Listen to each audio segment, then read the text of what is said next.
Hello friends, family, and all you other people. My name is Aaron, and today we'll be taking a look at and reviewing Apple's brand new AirPod Pros.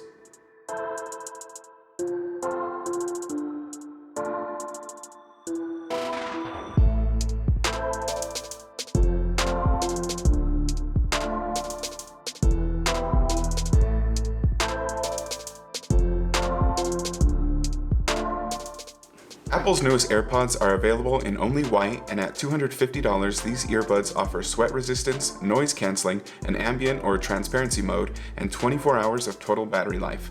That's 4 to 5 hours for the buds and an extra 19 hours with the case. So how good are these little earbuds? Well, let's talk about their good features first.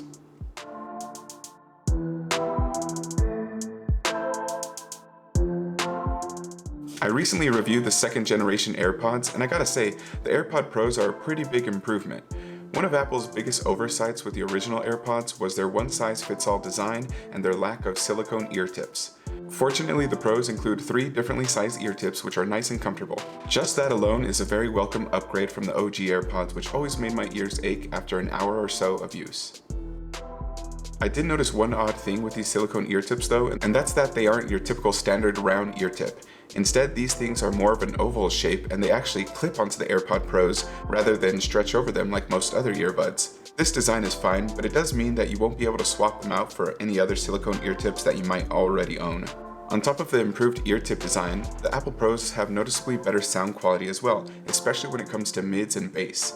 Apple has also added a couple of other new features, most noticeably the noise cancelling mode and ambient mode. For the most part, the Pro's noise cancelling does well enough, but I actually found their ambient or transparency mode more impressive. I'm a big fan of ambient mode on my earbuds and headphones, as it's a great way of staying aware of your surroundings. At this point, I own and have used several earbuds and headphones that offer this ambient mode feature, and these earbuds do it best. This is because all the other ones I've tried out sound like their speakers are just playing back the ambient sounds around me, which is essentially what they're doing, but the Apple Pros sound the most natural, and they are the closest to replicating how the environment sounds while not wearing earbuds at all. I'm also a big fan of the charging case, which is slightly bigger than the original, but is still pretty tiny when compared to the rest of the industry, and it can be charged with either a lightning cable or wirelessly.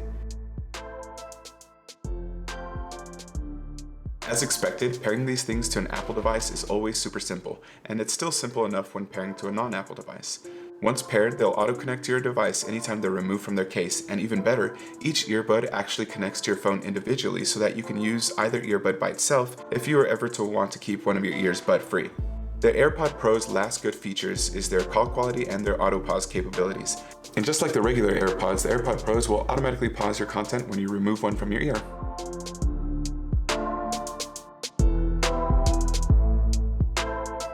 Although I do like the AirPod Pro's noise cancelling, I found that they aren't quite as good as other earbuds at the same price point. The noise cancelling does well with most hum-type noises and other low sounds, but they do struggle a bit with higher-pitched noises, and I noticed while riding shotgun in my car that they were really having problems with muting the sound of my car's AC, and since it did pretty well dampening most other sounds in the car, it kind of seemed like the sound of the AC was actually being amplified instead. But I'm sure Apple will have some software updates for these things that'll improve them.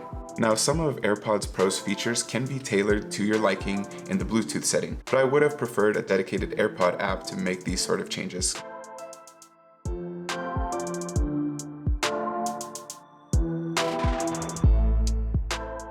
Easily my biggest dislike with the AirPod Pros is their touch controls, or I guess I should call them squeeze controls. Unlike the original AirPods, the AirPod Pro controls line the stems of the earbuds, and they need to be squeezed or pinched in order to interact with them. You could pinch once to play or pause, twice to skip forward, 3 times to go back, or you can pinch and hold to cycle between the noise cancelling and the transparency mode.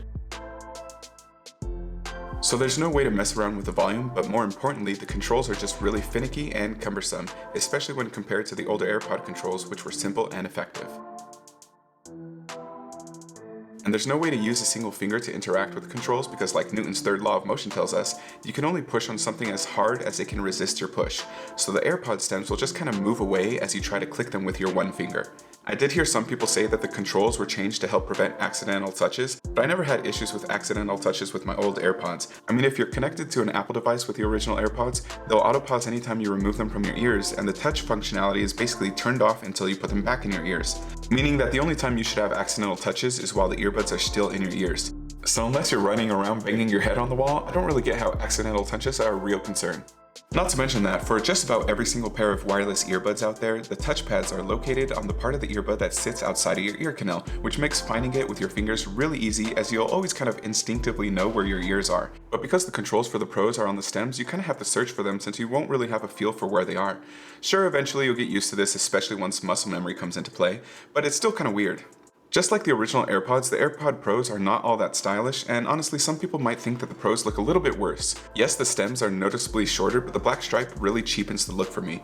If I had never heard of AirPod Pros before and somebody had handed these things to me without me testing them out, I would probably think that there's some cheap no-name brand earbuds that somebody bought on eBay for like $17 or something.